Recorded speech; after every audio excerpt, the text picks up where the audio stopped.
అందరికీ నమస్కారం. ఆంధ్రప్రదేశ్ రాష్ట్ర రాజకీయాల్లో జనసేన పార్టీలో ఇద్దరు వ్యక్తులు మౌనంగా ఉన్నారు. ఎవరా ఇద్దరు, ఏంటా కదా అని ఆలోచిస్తే ఒకరు మండలి బుద్ధాప్రసాద్. ఈయన తండ్రి మండల వెంకటకృష్ణారావు గారు పూర్వం అవనిగడ్డ నియోజకవర్గం నుంచి గతంలో ఎమ్మెల్యేగా, మంత్రిగా, ఏకగ్రీవ ఎమ్మెల్యేగా కూడా ఎన్నికైన ఫ్యామిలీ ఈ మండల వెంకటకృష్ణారావు గారి చరిత్ర. ఆయన వారసుడిగా ఈ రాజకీయాల్లో ప్రవేశించి కాంగ్రెస్ పార్టీ తరఫున కృష్ణా జిల్లా కాంగ్రెస్ అధ్యక్షులుగా, రాష్ట్ర కాంగ్రెస్ పార్టీలో అనేక పదవులు చేసిన వ్యక్తి మండలి బుద్ధాప్రసాద్ గారు. 2004 వైఎస్ క్యాబినెట్లో మంత్రివర్గంలో కూడా చోటు దక్కించుకుని మంత్రిగా కూడా పనిచేశారు మండలి బుద్ధాప్రసాద్ గారు. సీనియర్ పొలిటీషియన్, ఈ రాజకీయాల్లో బాగా అనుభవం ఉన్న వ్యక్తి. అనూహ్యంగా 24 ఎలక్షన్స్లో చివరి నిమిషం వరకు తెలుగుదేశం పార్టీ టికెట్ తేల్చలా.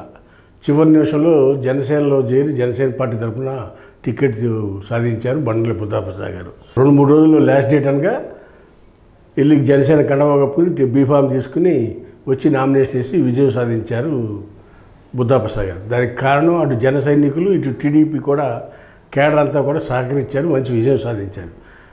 ఆ విధంగా ఆయన కూటమి ప్రభుత్వంలో ఆయనకు మంచి ప్రయారిటీ ఉంటుంది. గతంలో 14-19 మధ్యలోనే తెలుగుదేశం పార్టీలు కొత్తగా చేరినా సరే వెంటనే ఆయనకి డిప్యూటీ స్పీకర్ పదవి ఇచ్చి గౌరవించాడు చంద్రబాబు నాయుడు గారు.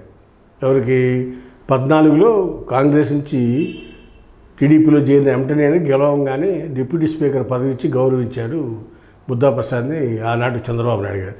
అదేవిధంగా జనసేనలో కూడా 21 మంది గెలితే 21 మందిలో సీనియర్స్ ఎవరంటే మండలి బుద్ధాప్రసాద్ గారు. ఈయన కూడా అదేవిధంగా మంత్రి పదవి కానీ లేదా ఏదైనా ప్రయారిటీ ఉన్న స్పీకర్ కానీ, డిప్యూటీ స్పీకర్ కానీ ఇలాంటి ఏదైనా ఇంపార్టెంట్ రోల్ వస్తుందని ఆయన కూడా ఆశపడి ఉండొచ్చు. కానీ ఏవి పదవి రాలా. పార్టీ ఆఫీస్కి వెళ్ళినా మీటింగ్ జరిగినప్పుడు పవన్ కళ్యాణ్తో మాట్లాడటం తప్పితే పెద్దగా యాక్టివ్గా స్పందించట్లేదు ఇతర విషయాల మీద.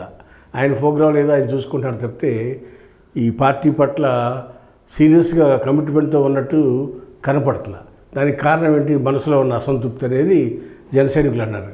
అదేవిధంగా అనకాపల్లి నుంచి గెలిచిన కొడతాల రామకృష్ణ, ఈయన కాంగ్రెస్ ప్రభుత్వంలో 10 ఏళ్ల పాటు మంత్రిగా చేశారు, పార్లమెంట్ మెంబర్గా చేశారు, ఎమ్మెల్యేగా చేశారు. చాలా రాజకీయ అనుభవం ఉన్న వ్యక్తి.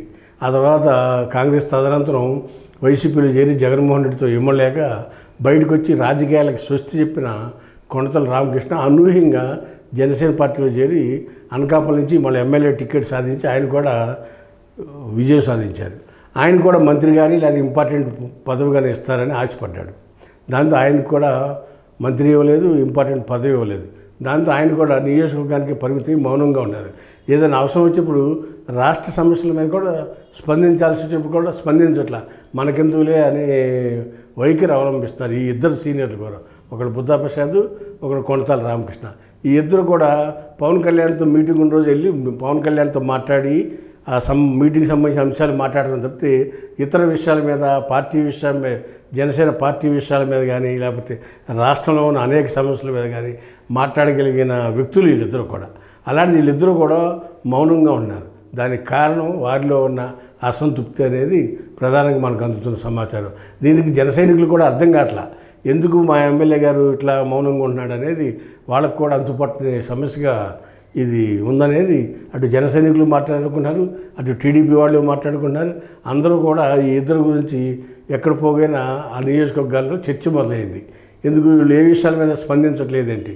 గతంలో అంతో యాక్టివ్గా ఉండే కొడతాల రామకృష్ణ గారు వైఎస్ ప్రభుత్వంలో ఉన్నప్పుడు ఏ సమస్య వచ్చినా దానికి ఎదురుదాడి చేయటంలో మొదట ఉండే వ్యక్తి కొడతాల. అలాంటి వ్యక్తి వాళ్ళ మౌనంగా ఉంటూ అనకాపల్లి నియోజకవర్గానికి పరిమితిపోయి ఉంటూ జనసేన పార్టీలో కూడా యాక్టివ్గా కూడా లేకపోవడంతో వాళ్ళలో అంతర్గతంగా వాళ్ళకి ఏదో మంత్రి పదవో లేదా ఇంపార్టెంట్ రోల్ రాలేదనేది బాధ ఉందనేది ప్రజలు, కేడర్ కూడా చర్చించుకుంటున్నట్టు మనకు అందుతున్న సమాచారం. హాయ్ ఫ్రెండ్స్, మా ఫ్యూచర్ టుడే ఛానల్ చూస్తున్నందుకు చాలా థ్యాంక్స్. మరిన్ని లేటెస్ట్ వీడియోస్ కోసం వెంటనే సబ్స్క్రైబ్ చేయండి. అలాగే ఈ బెల్ ని కూడా రింగ్ చేసేయండి. మా లేటెస్ట్ వీడియోస్ నోటిఫికేషన్స్ అన్నీ మీ మొబైల్లో వస్తాయి.